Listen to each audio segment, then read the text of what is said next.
গাজীপুর যেন হত্যার রাজ্য হয়ে উঠেছে। প্রতিদিনে ঘটছে নিত্যদিনের ঘটনা। আমি এখন রয়েছি মাওনা চৌরাস্তা এলাকা। এখানে গত 2-3 দিন আগে আসাদুজ্জামান তুহিনকে হত্যা করা হয়েছে এবং আমাদের আনোয়ারকে ইট দিয়ে থেতলে দেওয়া হয়েছে তাদের বিচারের দাবিতে, কিন্তু আজ মাওনা চৌরাস্তা এলাকাতে মানববন্ধন সেটি কিন্তু উপস্থিত হয়েছে। আমি দেখা যায় এখানে বাংলাদেশ মফস্বল সাংবাদিক ফোরাম এবং ঢাকা বিভাগীয় সাংবাদিক ফোরামের কয়েকটি ব্যানারে কিন্তু মাওনা চৌরাস্তা এলাকায় একটি মানববন্ধন অনুষ্ঠিত হয়েছে। এখানে বক্তব্য দিচ্ছেন ঢাকা বিভাগীয় সাংবাদিক ফোরামের কেন্দ্রীয় সভাপতি এবং বাংলাদেশ মফস্বল সাংবাদিক ফোরামের যে সাংবাদিক রয়েছেন এবং আশেপাশে যে স্থানীয় জনগণ রয়েছেন, সাধারণ মানুষ, তারা সকলে কিন্তু নির্বিশেষে কিন্তু একটি ব্যানারে এসে মানববন্ধনে অংশগ্রহণ করেছেন।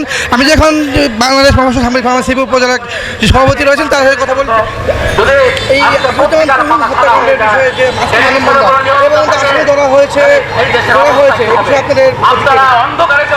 আমরা শুনেছি তুহিন হত্যার মূল আসামি সহ 5 জনকে র্যাব, পুলিশ, সেনাবাহিনীর যৌথ অভিযানে আটক করা হয়েছে।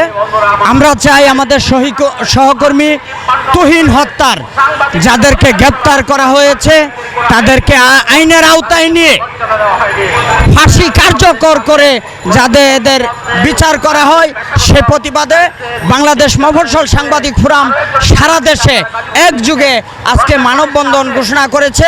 তার পাশাপাশি আমি চাইব বিভিন্ন সংগঠনে যারা নেতৃত্ব দিচ্ছেন এই হত্যার প্রতিবাদ করুন, কারণ আমরা সহকর্মীকে হারিয়েছি। এর বিচার অবশ্যই প্রকাশ্য দিবালোকে করতে হবে, এটাই আমাদের সাংবাদিকদের দাবি। এই মুহূর্তে জানাচ্ছিলেন যে এই বাংলাদেশ সাংবাদিক ফোরামের যে সভাপতি এই মুহূর্তে কিন্তু ঢাকা বিভাগীয় সাংবাদিক ফোরামে তিনি কিন্তু বক্তব্য দিচ্ছেন। কোনো বিকল্প নাই প্রিয় বন্ধুরা আমার, তাই আজকে এইখান থেকে ঐক্যের ডাক দিয়ে যাচ্ছে। আমরা অচিরেই জাতীয়ভাবে হয়তো একটা কনভেনশনের আয়োজন করব যেখানে সকল সাংবাদিক সংগঠন থাকবে। আপনারাও আরও একটা বিষয় লক্ষ্য করা যায়, এক সাংবাদিক আরেক সাংবাদিকের বিরুদ্ধে আপনারা বিশুদ্ধ করেন, এগুলি বন্ধ করেন। সাংবাদিক সবাই আমরা ভাই, আমাদের শত্রুর অভাব নাই, আমাদের ঐক্যের কোনো বিকল্প নাই। কোনো সাংবাদিকের বিরুদ্ধে কেউ যখন লেখেন আপনাদের বুক কেঁপে ওঠে না প্রিয় বন্ধুরা আমার। আমাদের আজকে বাঁচতে হলে ঐক্যের কোনো বিকল্প নাই। তাই আজকের এই সমাবেশ থেকে আমি আহ্বান জানাবো অবিলম্বে প্রশাসনের প্রতি, আজকে গাজীপুরে যে ন্যাক্কারজনক ঘটনা করেছে অবিলম্বে আসামিদেরকে গ্রেফতার করে তাদের বিচার করেন এবং আজকে পর্যন্ত সাগররুনি হত্যা সহ স্বাধীনতার পরে যত সাংবাদিক হত্যা হয়েছে তার বিচার চাই, না হয় বৃহত্তর আন্দোলনের মাধ্যমে আগামী দিন আপনারা দেখতে পারবেন জাতীয়ভাবে আমরা আন্দোলনের কর্মসূচি ঘোষণা করব। সে আহ্বান রেখে সবাইকে ধন্যবাদ জানিয়ে ঐক্যের আহ্বান।